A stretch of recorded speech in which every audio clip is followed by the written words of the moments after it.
ago, when I gave my icebreaker speech, I remember it started off with a declaration, which in fact was really a confession. What I said was, I really think that I was unconscious for the first 40 years of my life. I led a very average life. High school, college, marriage, divorce, job. Nothing spectacular, nothing that was outrageous, nothing. I followed all the rules. I did what I was supposed to do, and you know, life was good. I enjoyed myself. I had a great job. But then, bang, I ran into a trifecta. Now, any of you who have gone to the racetrack know that a trifecta is when you have 3 winners in a row. And that's what happened to me. I had 3 winners in a row. The first fecta, if you will, was Bob Hastings, who came into my life. The second fecta was Norman Roberts. He was my boss. And guess what the third fecta was?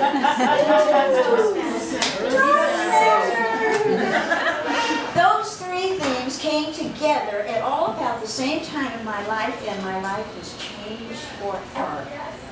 No more unconsciousness. I was slammed right into reality and being proactive. Bob, whom I met and married 3 months later, was that guy who said, when I said asked him to make a decision for me, he said, "Oh no, I'm not letting you off the hook." He said, "Ask yourself the right questions when you have to make a decision. What would be the consequences if you did this?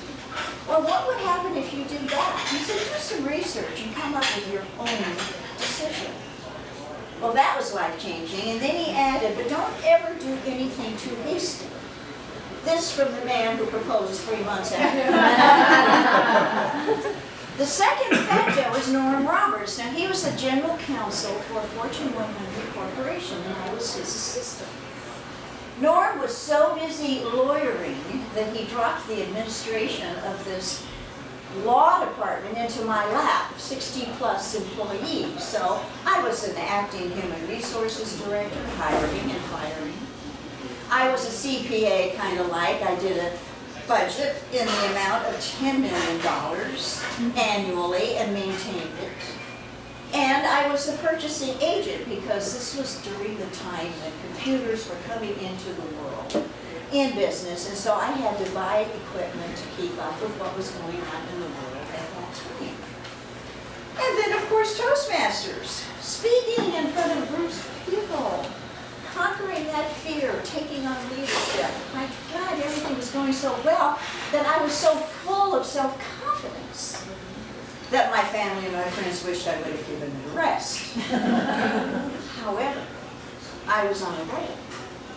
I was headed for getting my DTN, my Distinguished Toastmasters designation. This is a very high designation that means you have to make many speeches, you have to take on leadership in the district and the club. And then I found out, as I walked around the corner and was slammed with a 4th factor, the HPL, the High Performance Leadership Program. Let me repeat. High Performance Leadership Program. This is a requirement to get your Distinguished Toastmaster designation. So I realized, oh my dear, I have to work on this, and what it turns out to be is it's a fabulous program. This is the manual that you get from Toastmasters International that walks you through any project that you choose to take on. The additional 3 manuals are given to those who you choose to be your guidance committee, who guide you through whatever project it is that you're going to take on. The project, ladies and gentlemen, can be anything. It doesn't have to be Toastmasters related. It could be work related. It might be a home project, for instance, or a personal goal, or work related. project. It doesn't matter how long the project is. It could be for one event. You could do the high performance leadership program for, let's say, coordinating a club contest, a speech contest. All the formula is right in the manual on how to organize, how to bring a team together, and how to get that team to work in order that you have a successful project at the end of performing this manual. My project was Toastmasters 90210, my other club, chartering a new club. That was 15 years ago. And my club is just as strong as PWT. There are a lot more men in my club, which might be a motivator for some of you to come to this. I finished the high performance leadership program and asked myself the question, how in the world did I ever get anything accomplished before I did this program? It walks you through everything that you need to do when you decide what it is you want to do. One of the first requirements is to put together a mission statement. Now, I used to poo-poo mission statements. Where I worked, there were mission statements on the walls, in the hallway, in the offices. There was one in the ladies' room. It was simply a statement as to the goal of what our corporation was all about. And what it really turns out to be is that it's a roadmap to get from the beginning of your project to the conclusion. It's a map. If you don't have a mission statement, the metaphor would be if you're going someplace and don't have a map, then you'll never get there. The mission statement is really vital, and your team, whomever it is that you choose to work with you to accomplish your project, they need to buy into the mission statement. You learn how to delegate, you learn how to acknowledge, you learn how to give support. You learn how to supply the tools to the people on your team. You need to know, and you will find out, how to gather them all into your circle so that you work as a unit to accomplish your goal. The chartering of my club, I had about 10 people helping me drag people into this Toastmasters meeting in Beverly Hills. Toastmasters 90210. And by golly, we finally got 20 members.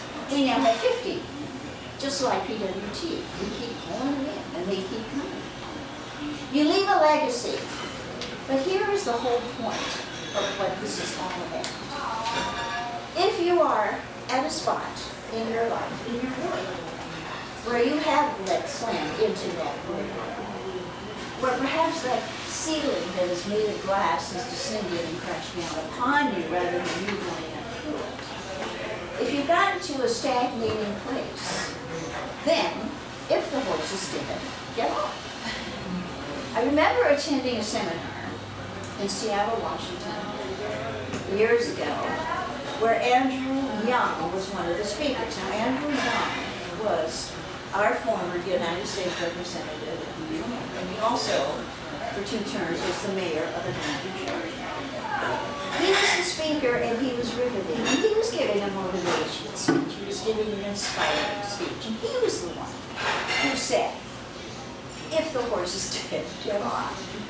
Well, the audience just slapped into laughter, as did I, and I have repeated that particular saying in order to hopefully have it resonate that if you're at a dead end, you need to get off the horse. You need to get a younger horse. You need to saddle up that younger horse. And you need to climb on board. And Madam Toastmaster, I just have one last word.